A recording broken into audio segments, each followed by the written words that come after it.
Bienvenue dans Réflexions sauvages. Ici, c'est l'endroit où on se lâche. On parle de ce qui nous fait vibrer et surtout, on dit les choses comme elles sont. Je suis Andy et ensemble, on va explorer la vie sans filtre, les relations, le self-love et toutes ces petites réflexions qui nous rendent plus fortes. Installe-toi confortablement, prends un café, un thé ou un verre de vin et prépare-toi à des discussions 100% vraies, pleines de rire et de réflexion. Allez, c'est parti. Réflexion sauvage, let's go.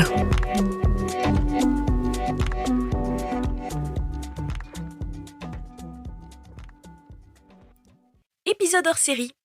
Le syndrome de l'imposteur. Merci et au revoir. Beyoncé et nous, même combat, ou presque. Petite confidence. Il y a quelques jours, j'ai relu un message où on me disait « Bravo, ton podcast est génial ». Et qu'est-ce que j'ai répondu ? Un classique. « Oh, merci, c'est rien ». Puis après, je me suis dit « Attends, c'est rien ? Pardon ? J'y ai passé des heures. J'ai bu 4 cafés et j'ai même annulé une soirée Netflix pour ça. Alors pourquoi ce réflexe débile de minimiser mon travail ? Je vous avais déjà promis dans un précédent épisode que l'on y reviendrait. Vous ne voyez toujours pas ? C'est notre fameux syndrome de l'imposteur, mes amis. Ce petit imposteur dans notre tête qui nous chuchote des trucs comme « tu es là par erreur » ou « les gens vont finir par découvrir que tu ne sais pas ce que tu fais ». Mais en réalité, il ment. Même Beyoncé a admis qu'elle ressentait ça parfois. Et si Queen Bee doute d'elle-même, où est notre espoir, nous pauvres mortels ?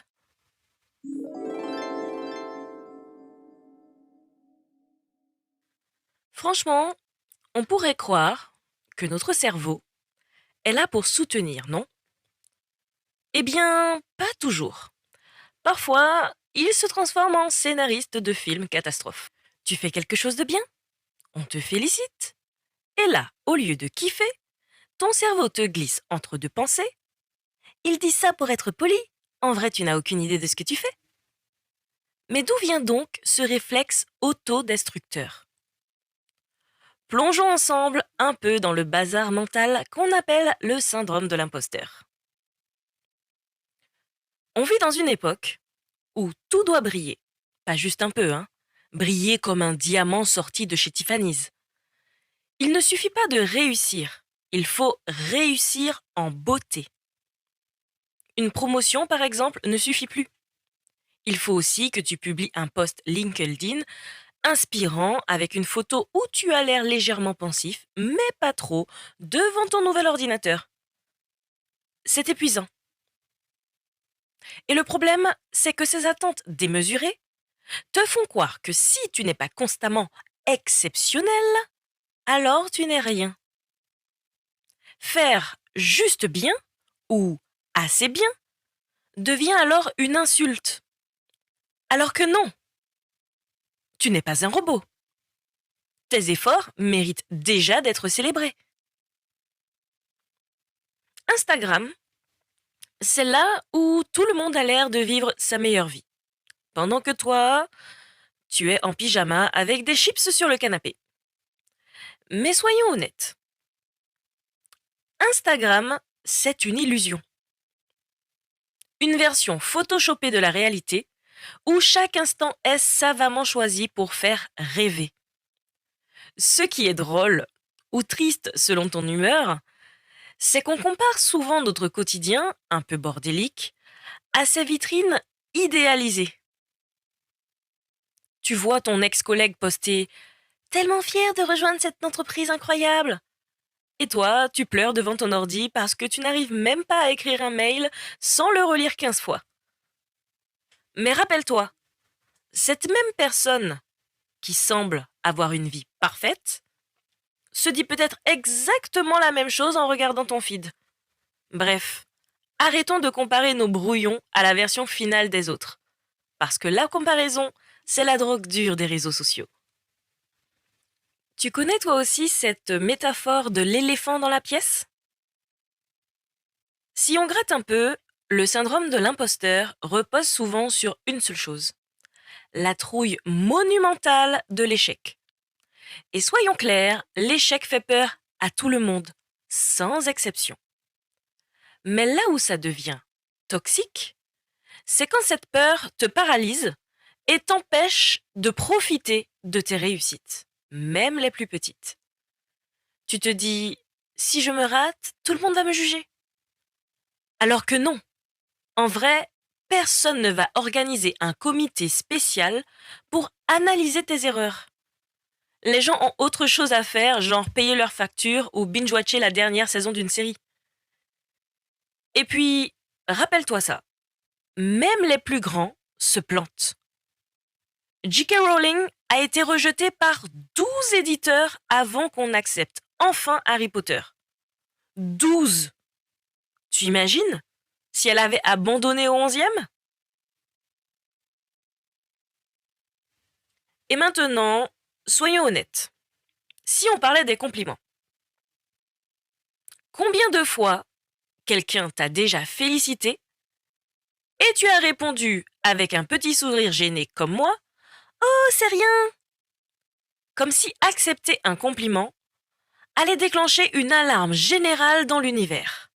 Attention, elle a osé dire merci, elle est prétentieuse. Mais pourquoi on fait ça? Parce qu'on a peur de paraître arrogant. Parce qu'on nous a appris qu'il fallait rester toujours modeste, ne pas trop se vanter. Mais, spoiler, dire merci, ce n'est pas de l'arrogance. C'est du respect pour ton propre travail. Imagine, tu offres un cadeau à quelqu'un. Et il te répond « Oh non, j'en veux pas !» Tu te sentirais comment? Un peu vexé, non? Eh bien, c'est exactement ce que tu fais quand tu repousses un compliment. La prochaine fois, essaye un truc simple. Quand quelqu'un te dit « Bravo, tu as fait un super boulot », dis juste « Merci ». Pas de justification. Pas de fausse modestie. Pas de « Oh, c'est rien, je n'ai fait que mon travail ». Juste « Merci » et tu verras, c'est libérateur. Ce que ça révèle, tout ça, c'est qu'on a parfois du mal à reconnaître notre propre valeur. On est tellement occupé à minimiser ce qu'on fait, à chercher ce qu'on aurait pu mieux faire, qu'on oublie de célébrer nos victoires et même les petites. Mais tu sais quoi? Chaque réussite compte et les compliments qu'on te fait sont amplement mérités. Alors la prochaine fois que le syndrome de l'imposteur te murmure à l'oreille « Tu ne mérites pas ça », mets-le en sourdine et accepte ce compliment à bras ouverts, parce qu'il est vrai, parce que tu es là où tu es pour une raison et parce que tu le mérites. La minute réflexion sauvage. Tu es là pour une raison. Tu sais quoi? Si on est tous là aujourd'hui, ce n'est pas par hasard. Ce n'est pas une erreur administrative, ni un coup du destin mal ficelé. Tu es là parce que tu as travaillé, parce que tu as osé, et parce qu'à un moment donné, quelqu'un, ou peut-être juste toi, a vu que tu avais ce qu'il fallait. Et ça, c'est déjà énorme. Le syndrome de l'imposteur, selon moi, c'est un peu comme un mauvais colocataire qui débarque sans prévenir. Au début, tu te dis que c'est temporaire, que ça va passer, mais il finit par s'installer, prend de la place et commence à te piquer ta confiance. Et toi, tu le laisses faire parce que tu te dis qu'il a peut-être raison. Mais voilà la vérité. Ce syndrome de l'imposteur n'a aucune légitimité. Quand tu doutes de toi, pose-toi une vraie question. Est-ce que tu crois sérieusement qu'une personne, entre guillemets imposteur, aurait eu la patience, l'endurance et le cran de faire tout ce que tu as fait pour arriver là? Les imposteurs, je parle des vrais, n'ont pas cette capacité à se remettre en question ou à avancer malgré leur peur. Ce doute qui te fait te sentir petit ou petite, c'est la preuve que tu prends tout ça au sérieux, que tu veux bien faire, que tu respectes ce que tu fais. Et rien que ça, c'est un signe que tu es totalement légitime. Le truc avec le syndrome de l'imposteur, c'est qu'il se nourrit de silence. Plus tu l'écoutes sans réagir, plus il va devenir fort et prendre de la place en toi. Alors mon petit conseil, c'est parle-lui. Dis-lui que tu n'as plus de place pour lui. Rappelle-toi que si tu es là, c'est parce que tu le mérites. Pas parce que quelqu'un t'a fait une fleur. Ce n'est pas de la chance. Ce n'est pas du hasard. Et ce n'est certainement pas une arnaque.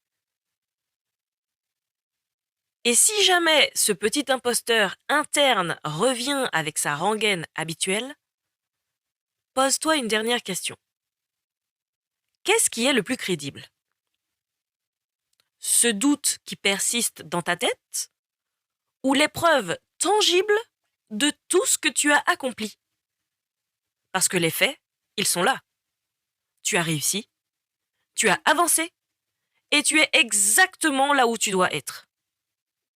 Alors on prend une grande respiration, on redresse nos épaules et on se dit que personne ne peut nous faire sentir illégitimes sans notre consentement.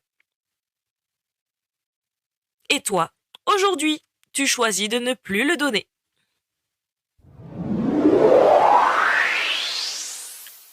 Mes conseils sauvages. Bye bye imposteur. Maintenant, on entre dans le vif du sujet. Ton syndrome de l'imposteur, c'est comme une mauvaise coupe de cheveux. Il ne disparaîtra pas tout seul. Il faut agir. Alors voici un plan d'action, étape par étape, pour lui faire la misère. Premièrement, fais la liste de tes victoires et ressors-la aussi souvent que possible et que de besoin. Quand je dis victoire, je ne parle pas juste des gros trucs genre j'ai décroché une promotion ou j'ai lancé ma start-up. Non, non, non. Je veux du concret, du quotidien. Tu as répondu à un email pro super compliqué sans trembler? Victoire. Tu as enfin osé dire non merci au café tiède de ton collègue? Victoire. Tu as survécu à une réunion où tout le monde utilisait des mots comme synergie et brainstorm? Méga méga victoire. Astuce sauvage, note tout ça dans ton petit carnet ou dans ton téléphone. Et dès que tu doutes, relis la liste. Sérieusement, il n'y a rien de plus satisfaisant que de te rappeler à quel point tu gères et que tu es génial. Deuxièmement, change ton discours interne. Deviens ton propre hype man. Ton cerveau adore te raconter des histoires et souvent, elles sont nulles. Je ne suis pas à la hauteur, tout le monde va découvrir que je ne sais pas ce que je fais. Stop, pause, change de disque. La prochaine fois que tu entends cette petite voix hyper négative, fais un remix. Je ne suis pas à la hauteur devient je suis en train d'apprendre et c'est déjà énorme. Les autres sont meilleurs que moi devient chacun a son rythme et le mien est parfait pour moi. Astuce sauvage, colle-toi des post-it motivants sur ton miroir ou ton bureau du genre tu as déjà survécu au pire. T'as vu Beyoncé stresser sur scène? Non. Alors inspire-toi. Moi je l'ai fait et je peux te dire que ça m'a vachement aidé. Troisièmement, accepte les compliments sans rougir et surtout sans te justifier. Petit exercice. Quelqu'un te dit « Ton travail est incroyable !» Tu réponds « Merci beaucoup !» Point final, trait à la ligne. Pas de « Oh mais tu sais, j'ai eu de l'aide !» Pas de « Oh c'est rien !» Non. Prends ce compliment parce qu'il est à toi, il t'appartient. Refuser un compliment, c'est finalement comme jeter un cadeau à la poubelle. Et tu ne ferais jamais ça, si? Astuce sauvage, si vraiment ça te stresse trop, entraîne-toi devant ton miroir. Sérieusement, fais un gros sourire et répète merci beaucoup. Tu verras, ça deviendra naturel. Si les Sims l'utilisent, tu peux aussi. Quatrièmement, arrête la comparaison systématique. Les réseaux sociaux, ce n'est pas la vraie vie. On en a déjà parlé. La comparaison, c'est le poison du 21e siècle. Sur Instagram, sur Facebook, sur Snapchat, tu vois toujours la fille avec la carrière parfaite, le mec avec les abdos parfaits, ou le couple qui fait du yoga au sommet d'une montagne. Mais ce que tu ne vois pas, ce sont toutes les galères derrière. La fille avec la carrière parfaite, elle pleure peut-être dans sa voiture en sortant du boulot. Le mec avec les abdos parfaits, il mange sans doute du poulet bouilli sans sel depuis au moins 6 mois. Et ce couple qui fait du yoga au sommet d'une montagne, ils se sont sûrement engueulés juste avant de monter cette montagne. Astuce sauvage. Détoxifie ton feed. Je sais, je l'ai déjà dit. Mais c'est toxique. Il faut suivre des gens qui t'inspirent réellement, pas des comptes qui te font te sentir nul. Et rappelle-toi, tu joues ton propre match. Les autres ont leur chemin et toi, tu as le tien. Tant pis si ce n'est pas le même. Cinquième conseil, prends le temps de célébrer même les petites choses. Je ne le dirai jamais assez, mais on est toujours en train de courir après la prochaine étape. Plus de responsabilités, plus d'argent, plus de succès, plus de beauté, etc., etc. Mais quand est-ce qu'on s'arrête pour savourer ce qu'on a déjà et qu'on a déjà accompli? La prochaine fois que tu fais un truc génial, même s'il est petit, célèbre-le. Et non, pas besoin de louer une salle ou d'organiser un gala. Un toast à toi-même devant Netflix avec un bon chocolat chaud, ça compte aussi. Astuce sauvage, adopte le mantra « J'ai fait du mieux que je pouvais aujourd'hui et c'est déjà énorme. » Parce que ça, c'est vrai. Et le mot de la fin? N'oublie jamais que tu gères déjà. Il faut juste que tu le réalises toi-même. Ton syndrome de l'imposteur? C'est comme une pub de mauvais goût qui passe en boucle dans ta tête. Mais tu peux changer de chaîne.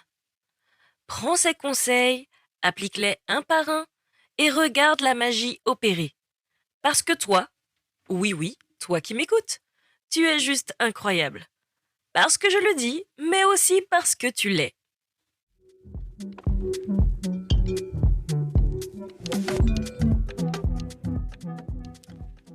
Conclusion, tu es une star, point final. Le fameux syndrome de l'imposteur, c'est lui le vrai imposteur. Il te vole la vedette, il te fait douter de ton rôle principal, alors qu'en vrai, ce film, c'est toi qui le dirige. Et tu sais quoi? C'est un putain de blockbuster. La prochaine fois qu'une petite voix dans ta tête te murmure des trucs comme t'es pas à la hauteur, imagine-la en troll. Oui, un troll moche avec une voix ridicule. Et dis-lui merci, mais non merci, j'ai autre chose à faire que t'écouter. Parce que si tu es là où tu es, c'est que tu le mérites forcément. Pas par chance, pas par accident, mais par ton talent, ton travail et ta capacité à avancer même quand tu doutes. Tout le monde doute. Beyoncé elle-même doute aussi parfois. Mais elle monte quand même sur scène devant des milliers de personnes. Fais pareil. Monte sur ta scène, quelle qu'elle soit. Et si quelqu'un te fait un compliment, dis merci. Parce que c'est vrai, tu es une star. Tu n'as pas besoin d'attendre une validation extérieure pour briller. Ta lumière, elle est déjà là. Alors vas-y, allume les projecteurs et brille. Et maintenant qu'on a dégommé ce syndrome de l'imposteur, il est temps de passer à une autre catégorie qu'on aime tous, les relations. Et pas n'importe quel aspect, les love langages. Parce que franchement, qui n'en a pas marre de se demander Si son ou sa partenaire, son crush ou même son pote comprend vraiment ce qu'on veut lui dire quand on lui montre notre amour. Parle-t-on vraiment la même langue? Pourquoi mon partenaire me ramène des fleurs alors que moi, tout ce que je voulais, c'était un câlin?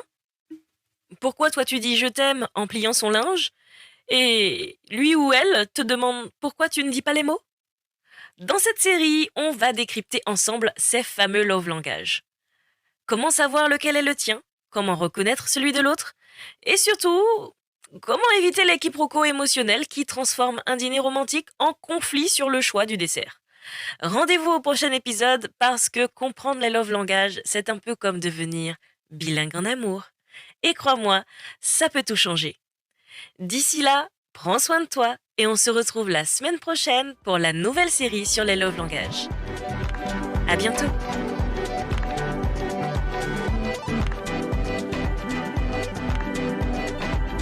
Et voilà, c'est tout pour cet épisode de Réflexion sauvage.